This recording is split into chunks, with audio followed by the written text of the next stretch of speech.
Everyone, thanks for stopping by the Time We Discuss studio. Today I'm speaking with Brian Freed, and it's time we discuss what it's like to be an inventor. Brian, thank you for joining me today. Thank you very much, Dan. Inventions, no matter how you slice it, are one of the fundamental achievements that pushes us forward as a people. It could be something as simple and obvious as a wheel, or something theoretical and more complex, like a gravity generator.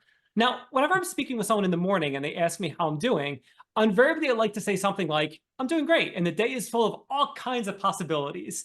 Now, Brian, for you, that could be quite literal. So tell us, what is a typical day like for you as an inventor? I would say that I go through my day constantly thinking about what I'm doing, how things work, watching other people. I don't know if it's a good thing or a curse at this point, but I keep inventing naturally. And what's interesting, Dan, is you wake up in the morning, you have your alarm clock going off. There's different ways that you can have your alarm clock go off. Then you're in the bathroom, you got things going on there. Then you're in the kitchen and you're using different things in the kitchen.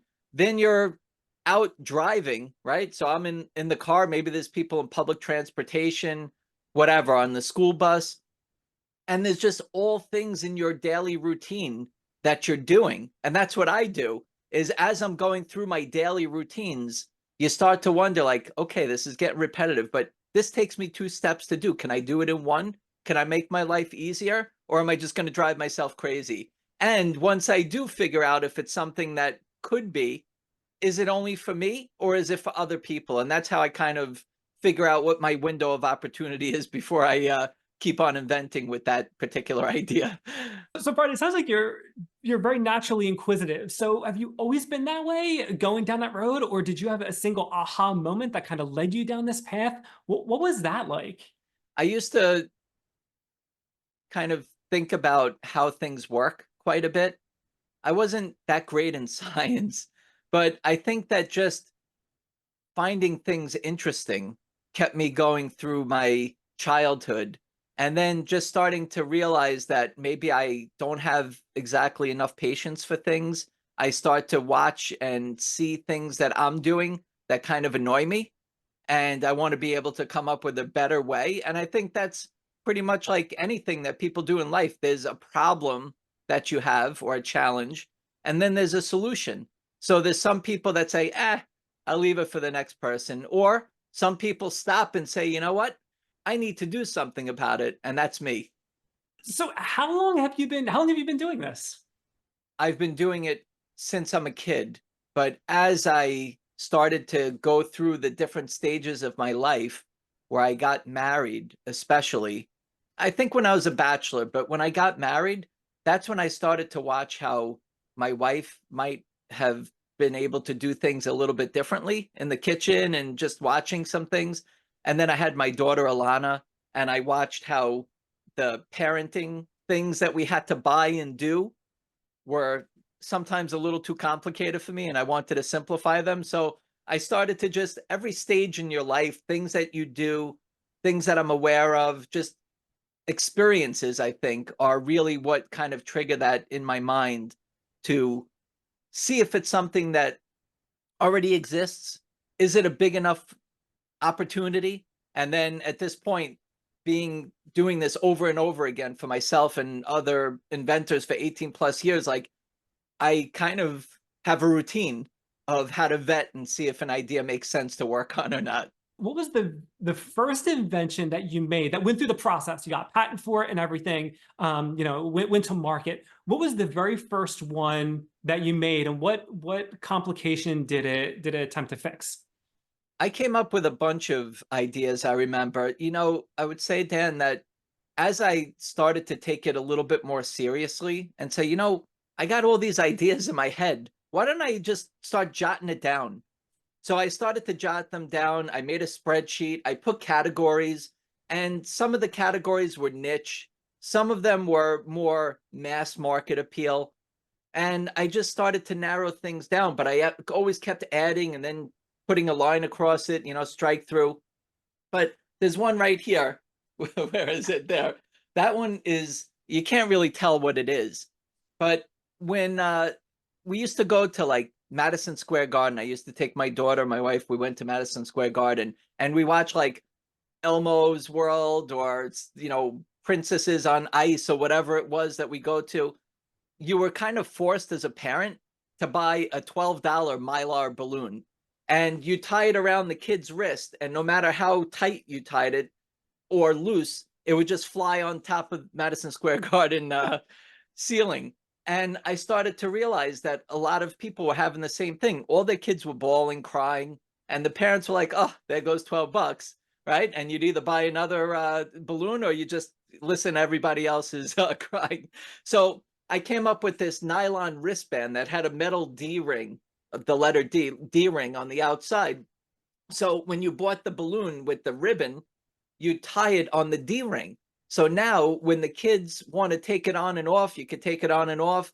If you're a parent, you want to put it on the stroller, you want to put it in your on your waist, you know, like on the belt buckle thing, you could do that. But if the kid let go of it, it also served as a weight so the balloon wouldn't fly away.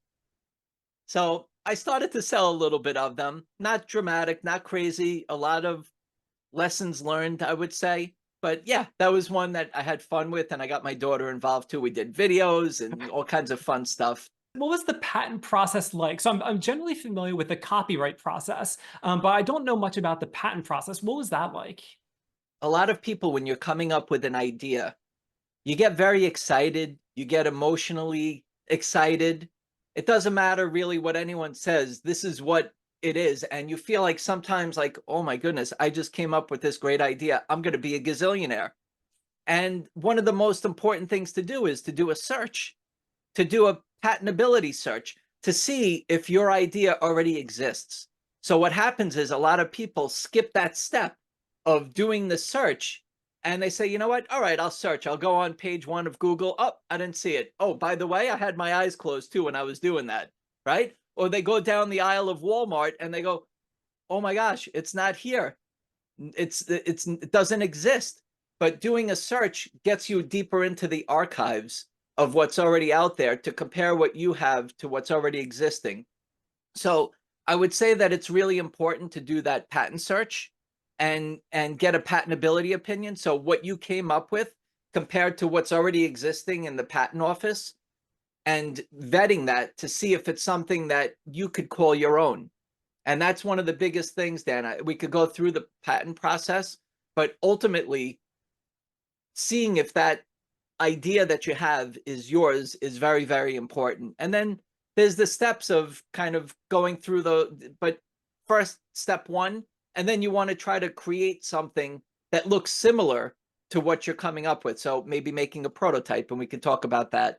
At present, are your daughter and wife, are they involved with your creative process at all? Do they have the same the same level of interest, or they just kind of like, ah, let you do your thing? You know, I guess at some point in your relationships, you really tell people like it is. There's no more like, hey, that's great, that's wonderful, I don't want to hurt your feelings. So when I come up with things, I do ask them, and they're brutally honest. Some people, if you ask your relatives and they say that it sucks, you're probably never going to talk to them again. So I'm kind of there's no turning back now. So you know, I do ask them for their opinion and advice, and it's nice. As my daughter is 22 now, graduating college, and when she was growing up, she had an Inventor notebook, and we used to come up with all these ideas. Well, she came up with ideas also, just like her inventor daddy. And as she came up with his ideas, she wrote them in a notebook. And I was so proud of her. I said, you know, Alana, if this idea is out there, even though you tried coming up with something, I'm going to buy it for you. Right. So she had this beautiful notebook and things that she came up with that was smart. And I would buy it for her, until one day she was like, Daddy, I came up with this great idea. It's called the iPad. I'm like, that's it. Game over. We're not playing this anymore. Smart, So, smart. well, she got me back because a lot of the toys that I bought her when she was growing up, I used to rip them apart so I can make prototypes. And one day she opened up the closet and found all these things that she was wondering where they went. So she got me back. Whoops. And she got an iPad anyway. So when she graduates, are you going to get her a balloon and put one of those The balloon balloon rings? bed. with a Elmo balloon. Yeah, maybe bring back some memories. So how big is your current list of inventions that are ideas? You said you had like a spreadsheet, or how extensive is that list at the moment? Well, I definitely wound it down over the 20 plus years personally that I've been inventing.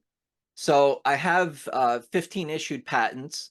I have products that I've licensed, so I earn royalties from them. So I gave it to a company that's in the same industry. They manufacture it, they distribute it, and I earn a royalty from it. And some of them I actually manufacture myself, either locally or overseas. And I get to play Mr. Entrepreneur in that regard. So I'm up to 15. I've had a nice run. I have 2 other products that are coming out.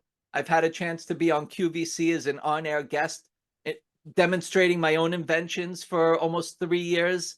And just this journey has been remarkable, and I still have plenty more in the can to go. So um, I'm definitely fueled. If you're talking about fuel in the can, like I'm helping other inventors to do what they're coming up with and working towards commercializing them.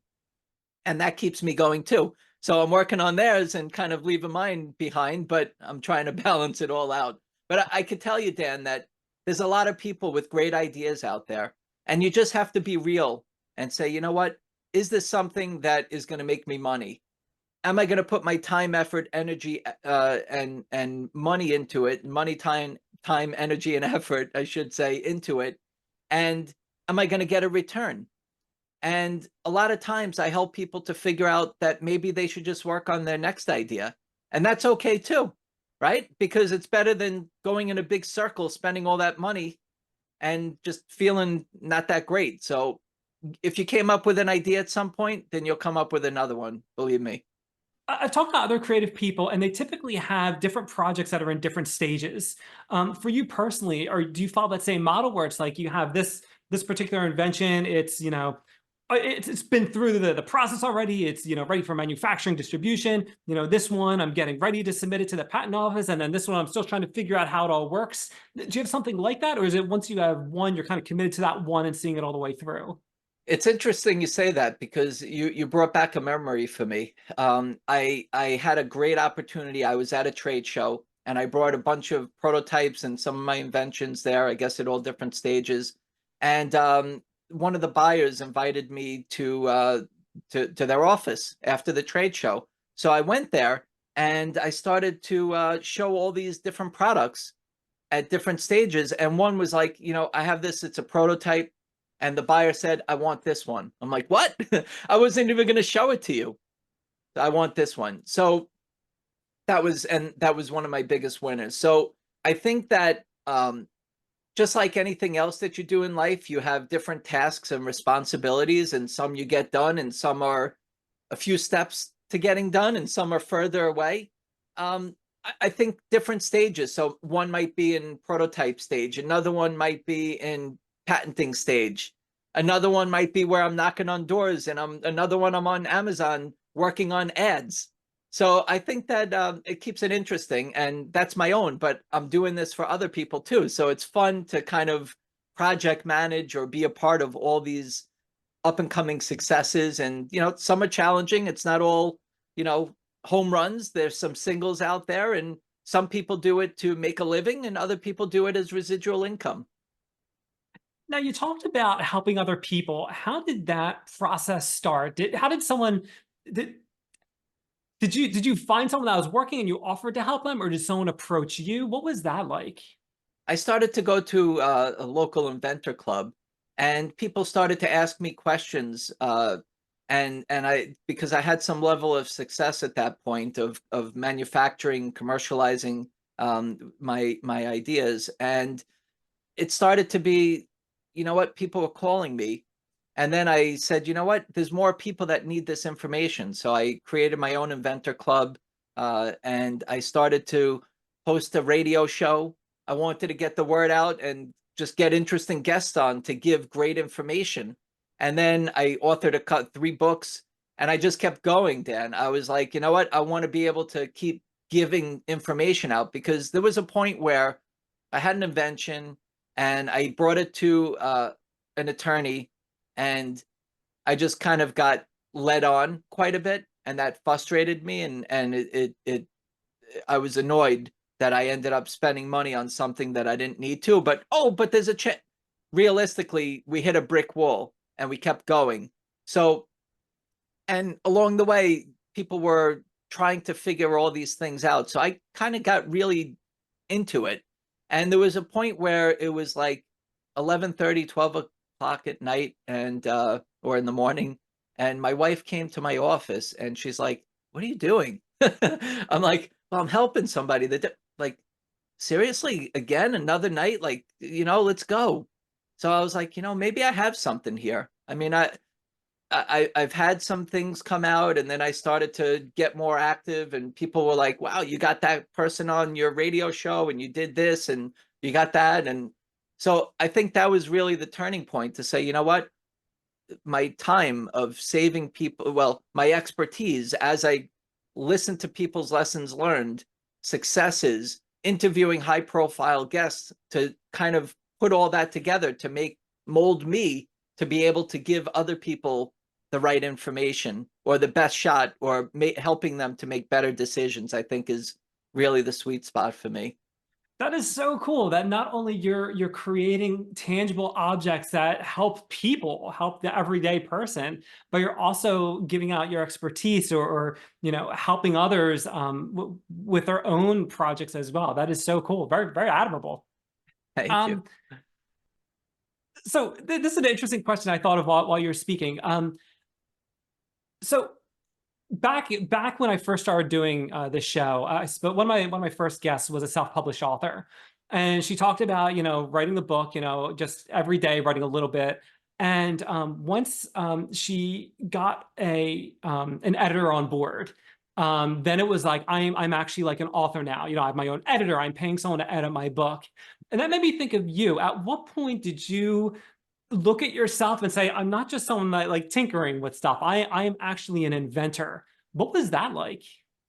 I would say that I I mean, when I started to see people, or people were buying what I was inventing, and we were using it for the same reason that I came up with it, forget about the money and all that, royalties and all, like, that's great, but just the experience of somebody using it and demonstrating it, and watching them say, wow, this is really cool, like, that was the turning point for me. I feel like that was something special, and I continue to do that today. Like, I'm proud when people are using my inventions. Like, for example, Dad, can I show you one? Absolutely, absolutely. So during COVID, I would treasure my paper towel rolls, right? It was hard to find anything out there, right? So I started to look, and this is a little exaggerated, but the top of my paper towel roll was pretty dirty. People, when their hands are wet or dirty, is when they put their hand on top of the paper towel roll and pull the sheet off, right? So I started to ask my friends and family, I'm like, can you take a picture of the top of your paper towel roll? Like, oh my gosh, Brian, what are you up to now? Just do it. If I do something with it, I'll send it to you, or whatever. If I invent something.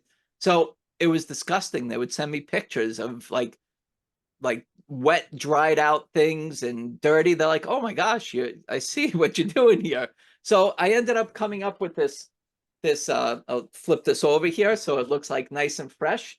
I came up with this cap that goes into the inner tube of any paper towel roll. And now when your hands are wet or dirty, all you have to do is put it on top and pull the sheet off. And now your hands are, the top of your paper towel roll is clean and dry. I'm trying to do this with one hand on my knee, but it's really easy. Like, no matter any paper towel roll that goes on a stand goes through the inner tube, right? So this fits right into the inner tube. So paper towel topper came to life just like that. And That's and so it's selling, and it's gone viral a couple times. It's been fun, but something simple but practical, and I love reading the reviews on Amazon. that's awesome. It's like you said, something so simple, and no one thought about how useful that could be. And Brian, honestly, not every time I use the paper. So in my house, my wife typically does the cooking. And when she cooks, I clean up. I have no problem with that. So more often than not, I'm the one doing the dishes. And invariably, at some point, it's either drying something or my hands or whatever, invariably I reach for a paper towel. And I always think about that. I've had that thought where it's See? like, you're putting your wet hand on the paper towel. Didn't necessarily think about like how dirty it was, but just like getting the paper towels wet. And here it is. That's something so simple and so nice. That's great. Thank you. And here's another one. I mean, I have a bunch all over the place here, but one night I had leftovers and I came home and I wanted to put the bag in the fridge and there was no room. And I saw like all this space above the carton of eggs and I opened it up and there was one egg left in the carton. I'm like, this is ridiculous. So what did I do? I came up with a collapsible egg tray. So you put your eggs in, and as you take your eggs out, I'm doing this in the air, it goes back to only use the amount of space that you need for 2 eggs. So you know what I called it then? Eggstra space. So a collapsible egg tray. But look, people love this. It's novel and it's useful, right? And if you have 2 dozen eggs or a dozen and a half eggs, just put one next to it. But the hardest thing though, Dan, is having people try to find it on Amazon because you're not looking for a collapsible egg tray. So when you're looking for an egg tray, that's where I have to say, oh, here's another suggestion. So I got to pay for you to buy it. I'm doing okay. It's been in some major retail stores also, but I'm proud of these type of inventions. I have a fully issued utility patent on this extra space. Right, I love it. I love it. I've said this before when speaking to someone else. My eyes are actually watering from laughing. But I've said this to other people. When you're the one speaking, the camera's just on you, and then when I'm speaking, the camera's on me. And when you're talking about that, you have the luxury of seeing me. I'm like losing it over here. Just your demeanor and the candor is just wonderful as you're explaining the extra space. It's just, and the Thank name. you. I love the name. I love puns. I love it. I love it. Thank you.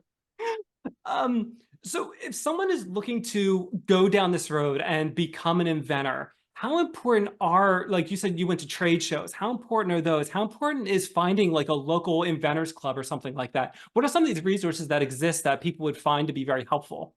I mentioned earlier, trade shows changed my life. If you're going to be an inventor, right? And a lot of people don't even call themselves like, I'm not an inventor. I came up with this great idea. Okay, well, you're going through the process of taking something from your brain and bringing it to life. You are considered an inventor, right? So when you're going through that stage, I think it's important to classify yourself as that. But yeah, trade shows, you're getting into the space of what it is that you're inventing. You could see all the activity that's going on in that industry. You could see the innovation that's happening within that industry. And you can find the players in the industry to see maybe why yours is different, or maybe to align with them for a licensing deal, or maybe you're going to be their competitor. You don't know.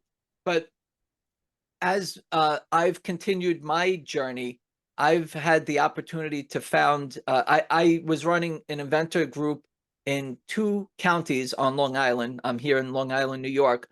You take both those counties, you can make up the 14th largest state in the country. But I had 2 separate clubs going because they wanted inventions and ideas and businesses to sprout in each of the counties. So they wanted to take ownership of them. I ended up merging those 2 groups to the Long Island Inventors and Entrepreneurs Club, one of the largest clubs in the country, through the Small Business Development Center, part of the SBA. And then when COVID was going on, I was inviting all these people from all over the country to my feeds, to my live streams. I'm like, this is so silly. Why don't I just change the name to National Inventor Club? So I've been going strong with National Inventor Club. I have tens of thousands of people that watch the live stream, be a part of it, and just being a part of the community. I wanted people to have more in between these meetings that were once a month. So I created an app called the Inventor Smart Community. It's our very own social media. I launched it in October of 2023, and I currently have just about 1,000 subscribers in there right now. It's available on Google Play and Apple App Store. And now inventors can collaborate, communicate, network, share experiences. And these are the, like, I sit back and I watch the engagement going on, and it makes me feel amazing. Like, I'm there to help and support, but everybody's helping each other. And that's the most important thing. Like, what do you do? I came up with this great idea. Who do I go to? Who do I tell? Who can I trust? Right? Those are the things that people ask. So hopefully I'm able to answer those questions for them. That's awesome. It kind of reminds me, web developers, that's kind of my world. So invariably things go back to either me as being like a child of the 90s or me working in the web. That's usually where I end up. But in the web, it's an open community. Everyone shares everything. If I'm having a problem with code, I can easily find people that are willing to help and so on and so forth. And it sounds like in this environment, even though they're inventing their own things and they could be competing with each other theoretically, they're still willing to help each other out. That is really, really cool. It is. I think it's important. And look, there are some inventions that are very similar to what's already existing out there in the market. And you have to figure out, is it something that's a big enough difference? Is it something that you could call your own? Is it something that you're going to be able to put your time, money, energy, effort into, like I mentioned earlier, to get some kind of return back? So it's really, you gotta press it. And yeah, I mean, there are people that have ideas in the same industry. Most of the time, they're not exactly the same, but they can share their experiences to help them keep moving their ideas forward. Now, Brian, this is the part of the show where I'd like to ask the guest a surprise question. Has absolutely nothing to do with what you do for a living. So the surprise question I have for you for today, I want you to take a second and think about your family, your friends, and the American people in general. I want you to think about the things that we as a society become obsessed with, and the things where it seems like there's this thing that everyone likes. Maybe it's a song, a movie, a fashion trend. Maybe it's even one of your inventions. But I want you to think of one of those things that everyone likes except you. What would that be? Oh, everyone likes except me. Um, Boy, I've learned to conform to, if somebody likes something, maybe there's something good there to to kind of feed into with them. I'm like, maybe he's right. Maybe it is something that could be. Um, I could say, just in my inventing world, Dan, that there's a lot of people sometimes that just get stuck and they kind of give up. And I kind of look at things from a different perspective and help them through it. And there's sometimes where it's no, and then there's times where, you know what, that makes sense. So it's not as bad as I think. I mean, there's some, I mean, that's kind of specific, I think, but it's happened a couple times. Like, oh my gosh, this is over. No, it's not. There's a way. And I think what makes me different is that, as a problem solution person, nothing is impossible. And if you have that mindset, sometimes it works out in your favor and sometimes it doesn't. I love it. When many, many, many years ago, I heard a motivational speaker say this line, and he said, when you think about something that's impossible, think to yourself, if it were possible, how would it be done? And what you just said kind of reminds I me of love that. that. It puts a different spin on it and puts you in a different mindset to think creatively. Uh, Totally. so you have a lot of inventions. 15 for me, that is a lot of inventions. You have an app. You have these the social networking, the clubs. I'd like to give the person I'm speaking with the opportunity to talk about something that they believe in, a project they're working on, a cause. So Brian, I'd like to give you a few minutes. If there's something you'd like to discuss, the floor is yours. I appreciate that. Well, I I'm dedicating a good amount of my time to get the word out for the inventors, the people who have had an idea in the past, or maybe you have an idea now, or maybe there's one that you'll have in the future, to know that there's resources that are available. So I've authored 3 books. My latest one is How to Make Money with Your Invention Idea. I have this Inventor Smart Community app that you can go and join for free. There's premium subscriptions in there, but you're more than welcome to be free. I have the National Inventor Club that's free, and I have people from the US Patent and Trademark Office on, and high profile guests on there to be able to give you information. Even, you mentioned copyrights. I had the copyright office on my National Inventor Club, and they went through, the team there went through every single step of being able to file a copyright application on the website. But there's all other things. Like, for example, just being able to think about what you're coming up with. It doesn't have to be rocket science, although we do need that in this world. For me, I like simple ideas because you can come up with something like I have these things. These are tongs, right? People have tongs. And what I did was when I was putting the tongs away, you pull the lock to to close it up. But when you opened it, it was like psh. So what I did was I took the top of the tongs and I made grooves in it. So now when you open it, it's small, medium, and large opening. So Dan, if you're going to the store and there's two set of tongs there, and this one has adjustable tongues and they're both the same price, which one would you pick? Obviously that one. Ding, ding, ding, right? And then also I would say, look, I'm all for, giving the lessons. Another quick lesson is that this is one of my products that were pretty successful. It's called pull ties. They're bag sealers. So I originally came up with this when I was trying to open up my bread bag with twist ties. The plastic tab would break on me, very frustrating. Then I started to realize that bag was open. My cereal bags were open. Plastic bags were open all over the place. So what I did was I came up with this pull tie. Now you take any plastic bag, cereal bag, freezer bag, you put it through the loop, you pull it up and it seals it tight. So maybe you like bread, maybe you don't like bread. But then I said, all right, Dan, how about in your kitchen in the pantry? You have your cereal bag open, you have other things open, you have club bags like the freezer frozen French fries that are left open. So at the end of the day, what made this really successful is I said, hi, everyone. How many people have a kitchen? Ding, ding, ding, right? As opposed to how many people like bread. So I think when you're inventing, and that's the message that I really relate to people, is maybe your ideas for one thing, but what could be more that can make it a bigger window of opportunity? And maybe yours is correct, but it might be 3 or 4 on the list. But think about your biggest window of opportunity to make you money. Brian, that's really a really great perspective, really great insight. Brian, it's been awesome having you on Time We Discuss and speaking to you and learning what it's like to be an inventor. Thank you so much, Dan. Thanks for popping in the studio. My name is Dan, and this is Time We Discuss. I really enjoyed speaking with Brian today. I forgot to mention this during the show, but make sure you check the description for all kinds of links. If there's a profession that you want me to cover, got a comment, I'll find that person for you. Don't forget to like, share, and subscribe. That'll do it. See you next time on Time We Discuss.